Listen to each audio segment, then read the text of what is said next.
Lorsqu'il y a des troubles et des conflits armés, évidemment, ça provoque des mouvements de population.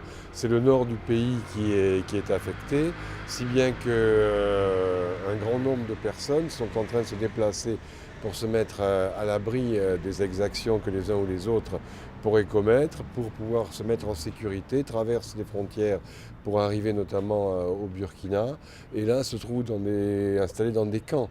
Et comme tout mouvement de personnes déplacées, qu'on peut appeler des réfugiés, eh bien on se trouve en présence d'une situation très difficile à gérer.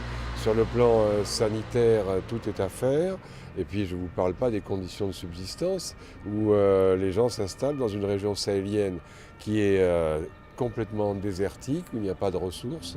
Et il est très difficile effectivement d'acheminer de l'alimentation et surtout de l'eau.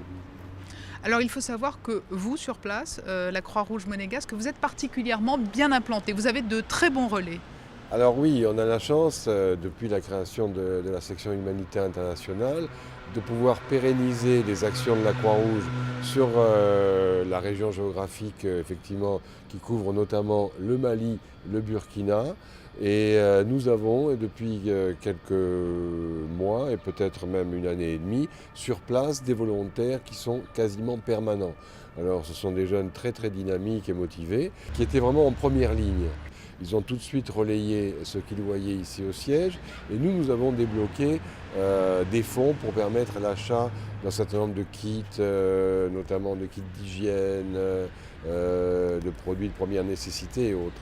Mais nous avions aussi la chance d'avoir sur place deux grosses machines qui servent à purifier l'eau et à rendre potable l'eau qu'on peut trouver sur place. Si bien qu'à l'heure actuelle, il y a des grands camions de la Croix-Rouge burkinabé qui vont chercher de l'eau à une quinzaine de kilomètres de là et la ramènent. Cette eau n'étant pas potable, elle est traitée par nos machines, je dis bien les machines de la Croix-Rouge, qui permettent ensuite la distribution d'eau potable pour les familles qui sont là.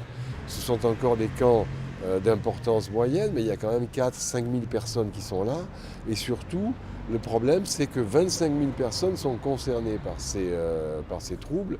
Ça veut dire que potentiellement, les 4 000 personnes réfugiées peuvent se trouver 8 000 et demain 12 000 ou encore 18 000. Vous voyez, donc il faut se préparer à agir dans le proche avenir.